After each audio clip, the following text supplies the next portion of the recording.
गुरुजी लोग और पत्रकार मित्र साथीहरू और तमाम आस्था जो हिंदू धर्म में और सनातन ओमकार परिवार के जितने भी मुझे सुन पा रहे हैं, उन सभी को मैं कोटि कोटि प्रणाम और सादर अभिनंदन करता हूँ।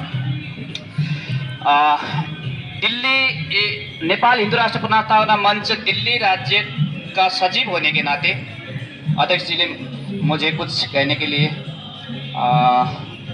मौका दिया, उनका आभारी हूँ। आज बड़ी दुख की बात है। सबसे पहले मैं हिंदी में कहूँगा, उसके बाद हमारा साथीहरूलाई म नेपालीमा पनि भन्नेछु। आज बड़ी दुख की बात है, जो विश्व के एकमात्र देश हिंदू राष्ट्र हुआ करता था, कुछ साल पहले जो हमारे देश को खंड खंड करके जो हिंदू राष्ट्र खत्म किया, उस हिंदू राष्ट्र पुनर्स्थापना के लिए आज हमारी लड़ाई कई सालों से जारी है। अब इस कंडीशन में आ चुके हैं कि रोड से लेके संसद तक हमें संघर्ष करने का मजबूर किया है। हमारी देश की जो संस्था है, विदेशी दलाल और क्रिश्चियन के जो एजेंट है, उन्होंने गरीब और अशिक्षित नेपालियों का विश्वास सब कुछ खत्म करके अशिक्षित नेपालियों का फायदा उठा के वहां क्रिश्चियन धर्म का जो प्रचार प्रसार दमन, हमारा जो हिंदू धर्म का दमन किया है, हिंदू धर्मावलंबी का अत्याचार अन्याय किया है, उनके विरुद्ध अब हम जंतर मंतर प्रवास से लेकर देश के विश्व के हर एक जगह से हम संघर्ष करने को मजबूर है। हाँ, मैं एक छोटी सी कहानी सुनाना चाहता हूँ, जो हमारे राजाओं के सन 1703 में हुई थी, जब हमारे पृथ्वीनारायण शाह ने नेपाल देश का एकीकरण किया।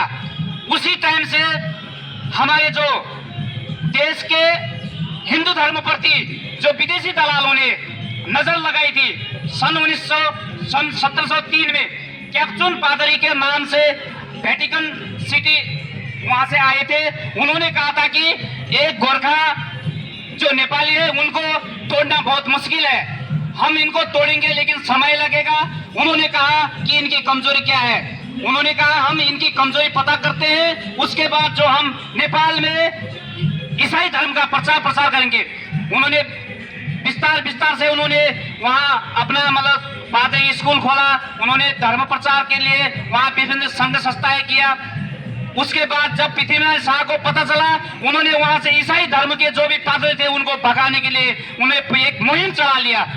तो उसके बाद जब पादरी को वहां से भगाया, तो नेपाल एकीकरण के बाद जब पादरी को भगाया, उसके बाद जब विस्तार से बाद में उन्होंने जब ये सन कितने की बात है मेरे दिमाग में अभी है नहीं, उसके बाद उन्होंने पोखरा में जाके जो पादरी के नाम से एक संघ संस्था खोला, तब जाके उन्होंने आज तक अब वो सफल हुए कि जो नेपाल में ईसाई धर्म का जो प्रचार प्रसार और जो अपना मतलब धर्म प्रचार के लिए वह खोला गया था, अब उन्होंने पूर्ण रूप से नेपाल में कब्जा कर लिया है। अब हम जो भी प्रवासी नेपाली लोग हैं, उनको मैं कहना चाहता हूं इस जंतर मंतर से कि अब नेपाल देश में हमें पुनः हिंदू राष्ट्र घोषणा करने के लिए हमें मुहिम चलानी पड़ेगी, हमें संघर्ष करना पड़ेगा।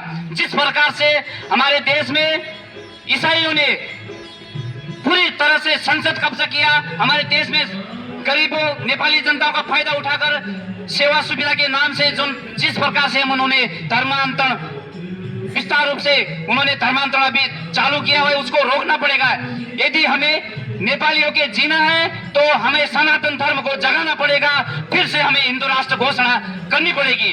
और मैं विश्व के जितने भी संत महंत ऋषि मुनि जितने भी गुरु जी है, उनसे मैं आग्रह करना चाहूंगा, यदि सनातन धर्म को सनातन धर्म को संत धर्म की रक्षा करनी है तो जितने भी देशों में, चाहे अफगानिस्तान हो, चाहे नेपाल हो, चाहे श्रीलंका हो, चाहे बांग्लादेश हो, जितने भी जहां भी हिंदू धर्मावलंबी आस्थावान है, उनकी हर मजबूरी को, हर समस्या में हमें साथ देना पड़ेगा, तब जाके ये हिंदू सनातन हिंदू जग सकता है। और इसी प्रकार अब हम ठीक है तो कायदे ठीक है, कोई बोले हाँ स्टार्ट 3 2 1 रोल। नेपाल हिंदू राष्ट्र पुनः स्थापना मंच लगातार जंतर मंतर पे प्रदर्शन तो कर ही रहा है और पूरे देश में और नेपाल से लेकर भारत तक सब जगह प्रदर्शन हो रहे हैं हिंदू राष्ट्र की मांग को लेके। ऐसा क्या हुआ कि ये मांग उठानी पड़ी, क्योंकि पहले तो नेपाल हिंदू राष्ट्र था ही, फिर कैसे बदला, थोड़ा संक्षिप्त में बताइए और आप क्यों बनाना चाहते हैं? नेपाल एक देवी देवता का जन्म स्थल है, जहाँ सीता माता का जन्म स्थल है, जहाँ मुक्तिनाथ है, जहाँ पशुपतिनाथ है, जहाँ हमारा ऋषि मुनि का तपोभूमि है और जहाँ गौतम बुद्ध का देश है। तो जहाँ धर्म भगवान देवी देवता का जन्म स्थल है वो हिंदू राष्ट्र था और अभी भी रहेगा। इनका मिटाने से नहीं मिट सकता है। उसके बाद में जो 2063 में माओइस्ट का एक बहुत बड़ा आंदोलन आया, वो आंदोलन में इन्होंने जनता ना चाहते हुए भी जनता का सुझाव आया हिंदू राष्ट्र को बरकरार रखा जाए, इन्होंने सब सारा डस्टबिन में फेंक दिया और हिंदू राष्ट्र को धर्मनिरपेक्ष लगा दिया गया और वो भी 4 और पूरा क्रिश्चियनों से यूरोपियन कंट्री से पैसा ले लिया। पैसा लेके एक कमरा में बंद हो गया, सारे दल के पार्टी एक हो गए और वहाँ पैसा लेके पैसा का भाग किया और हिंदू राजा का जगह में धर्मनिरपेक्ष ला दिया गया। और जब राजा का हत्या हो गया उसके बाद में तुरंत ज्ञानेंद्र ने सत्ता छोड़ा। सत्ता छोड़ने के बाद में इन्होंने धर्मनिरपेक्ष कर दिया गया और जनता अभी भी वहाँ जहाँ 94.67% हिंदुत्व थे अब वहाँ में 53% है। अभी वो जो हमारा आबादी 10 साल में घोषणा होता है सेंसस, वो अभी सेंसस 20 साल हो गया घोषणा नहीं कर रहे क्योंकि घोषणा में 27% ईसाई हो चुके हैं। तो इसीलिए वो 83% हिंदू नहीं है, 27% हो चुके हैं। उसके बावजूद ये लोग ने जनता को गुमराह करना और एक सुदन किराती को मंत्री बनाया जो हिंदू से क्रिश्चियन बन चुका है और प्रधानमंत्री स्वयं क्रिश्चियन बन चुका है। बाबूराम भट्टराई स्वयं क्रिश्चियन बन चुका है और जनार्दन शर्मा स्वयं क्रिश्चियन बन चुका है। कृष्ण बहादुर मोहरा स्वयं अभी 12 सांसद क्रिश्चियन है नेपाल में। और नेपाल में कितनी बड़ी दुर्भाग्य देवी देवता में एक रावत जो मधेश में मुख्यमंत्री था वो भी मुस्लिम था। इसीलिए इस तरीके से ये लोग ने मुस्लिम और क्रिश्चियन मिलके हावी होके आगे आया और हिंदुत्व को बर्बाद कर दिया और आज हिंदुत्व को अभी 60-70% में पहुंचाया। तो 84 तो हम लोग बोलते हैं वो नहीं है, ऑलरेडी ये जो सेंसस है सेंसस में घट चुका है। इसीलिए वो लोग सेंसर को घोषणा करने में असमर्थ है क्योंकि वहाँ में जो धर्म का आंदोलन हो सकते हैं, दंगर हो सकते हैं। इसीलिए वो लोग इस तरीका का धंधा बना रखा है। ऐसा माना जाता है कि ये संख्या है वो नेपाल में कम क्यों होती जा रही है, इसके पीछे का कारण क्या है? इसका कारण धर्म परिवर्तन और एक कॉपी एंड पेस्ट संविधान लाया, उसमें लिखा है राइट टू रिलीजियस एक्ट और जो धर्म परिवर्तन करेगा उसे दंडनीय होगा, सजा होगा, कार्रवाई होगा। वो करते नहीं जब है। सदियों से ये सारी व्यवस्था धर्म सापेक्ष थी, धर्म के सापेक्ष चलते थे, धर्म के साथ चलते थे, तो धर्म के निरपेक्ष क्यों बनाया जा रहा है? क्या कोई एजेंडा लगाया जा रहा है इसके ऊपर कि धर्म निरपेक्ष होना? पहले धर्म निरपेक्ष करो, फिर धर्म के विरुद्ध करो, ऐसा तो नहीं है कहीं? ऐसा है, इनका साजिश है और इसको यूरोपियन कंट्री ने उनको पैसा दे रखा है। ये यूरोपियन कंट्री से प्रचलित है, पैसा लेते हैं और धर्म परिवर्तन करते हैं। वहाँ तो बेचने का कुछ नहीं है। चाइना का क्या रोल है? चाइना का धर्म में हस्तक्षेप नहीं है। चाइना का हस्तक्षेप है देश का जो जितना रिसोर्सेस है उसको हाथ में कर ले और भारत का साथ इनको दुश्मन बना ले और नेपाल मिटा दे। नेपाल में वहाँ आ जाए, भारत का भी खतरा है। ये भारत को भी समझने का समय है। तो क्योंकि आज आप जंतर मंतर पे आए हैं, किससे डिमांड करने आए हैं, कि क्या कारण है कि आपको जंतर मंतर पे आना पड़ा? जंतर मंतर में आना इसलिए पड़ा, एक तो धर्मनिरपेक्ष मुद्दा हमारी है उसके लिए आना पड़ा। दूसरा जो आज जो सांस्कृतिक मंत्री है नेपाल में वो फुल्य क्रिश्चियन दिन में 25 दिसंबर को भाषण देता है जनता का, उसमें पब्लिक रैली में बोलता है जितने हिंदू है सबको जेल में भरा जाए, जेल में डाल दिया जाएगा। इन लोग को यहाँ रहने का अधिकार नहीं है। तब ये तो बहुत बड़ा हिंदू से वोट लेता है और हिंदू का विरोध बोल रहा क्या है। लगता है नेपाल को नेपालियों से छीनने की साजिश है ये? नेपाली को नेपाली से छीनने बिल्कुल साजिश है, ये 100% सही है क्योंकि अमेरिका MCC के बहाने अमेरिका आया है धर्म परिवर्तन कराने के लिए। नहीं तो एक NGO को कोई गवर्नमेंट ने पार्टनर बना सकता है? आप बताइए कहाँ कौन देश में है ये पॉलिसी? कहीं नहीं है। MCC के तहत घुसा और धर्म परिवर्तन करा रहा है। भारत में राम मंदिर की स्थापना हो रही है, सैकड़ों हजारों की संख्या में नेपाल से लोग आए हैं, और वो क्योंकि जानकी माना जाता है कि जानकी का घर, माता जानकी का घर नेपाल में है, तो वहाँ से लोग आ रहे हैं, उस पर क्या कहेंगे आप? ऐसा है, अभी जो भारत में हमने देखिए जो वहाँ का शालिग्राम है नेपाल से ही आया, कालीगंडकी से शालिग्राम आया अयोध्या के लिए, क्योंकि अयोध्या और नेपाल के सीता माता के बिना हिंदुत्व अधूरा है।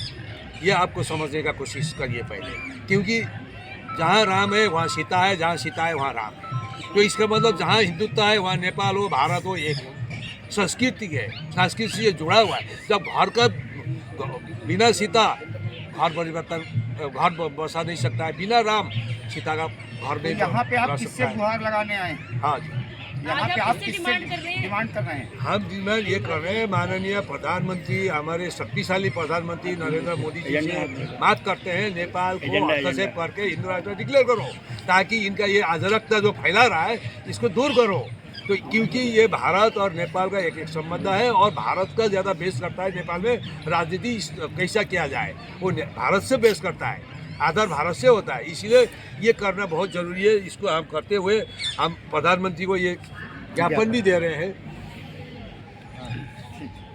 ये ज्ञापन दे रहे हैं हम प्रधानमंत्री को कि नेपाल को हिंदू राष्ट्र घोषित करें और हस्तक्षेप करें। बराल साहब, आपका अगला स्टेप क्या है? भारत नेपाल मैत्री जो आपकी संस्था है पुनः स्थापना की, अगला चुनौतियां क्या हैं, चैलेंजेस क्या हैं, कैसे निपटेंगे चैलेंजेस को? आप अपने सिर्फ ज्ञापन देकर ही समाप्त हो जाएंगे या आप जन आंदोलन की तैयारी करेंगे? नहीं, इसका दूसरा ये मेरा हम लोग का मंच का ये तैयारी है। अभी हम राज्य, जितने राज्य है भारत में 37 यूटी और राज्य मिला के 37 में हमारा अध्यक्ष रहेगा, हमारा मंच का एक अध्यक्ष रहेगा, सचिव रहेगा, पदाधिकारी रहेंगे। उसके बाद यहाँ पे नेक्स्ट स्टेप मेरा है गोरखपुर में योगी आदित्यनाथ मुख्यमंत्री का मुख्य अतिथि में, प्रमुख अतिथि में हमने गोरखपुर में एक कार्यक्रम फरवरी में करने जा रहे हैं। वहाँ से नेपाल नज़दीक है, बॉर्डर है, तो गूंजेगा कि हाँ। उसके बाद में हम उधर ही घुसेंगे, इधर वापस नहीं आएंगे, फिर हम आगे घुसेंगे। उसके बाद एक प्रोग्राम हम बिहार, नेपाल बिहार में वहाँ करने जा रहे हैं, बिहार में एक हम उत्तराखंड में करने जा रहे हैं, तब हम नेपाल घुसेंगे और कैसा नेपाल को हिंदू राष्ट्र करना है, कैसा नेपाल जागृत करना है। आपके एजेंडे का आपका लक्ष्य है मौजूदा जो निर्वतमान सरकार है बर्खास्त की जाए और वहाँ हिंदू राष्ट्र की स्थापना की जाए? नहीं, अभी जो सरकार है वो ईसाई है, धर्म परिवर्तन कर चुका है, तो उसको सरकार चलाने का कोई अधिकार नहीं है। हिंदुत्व देश है और उसको बर्खास्त किया जाए और हिंदू राष्ट्र पुनः स्थापना किया और हिंदू संस्कार में सरकार चलाया जाए। ठीक है सर, ओके, बहुत बढ़िया, थैंक यू। अब 1 to 1 कर रहे हैं।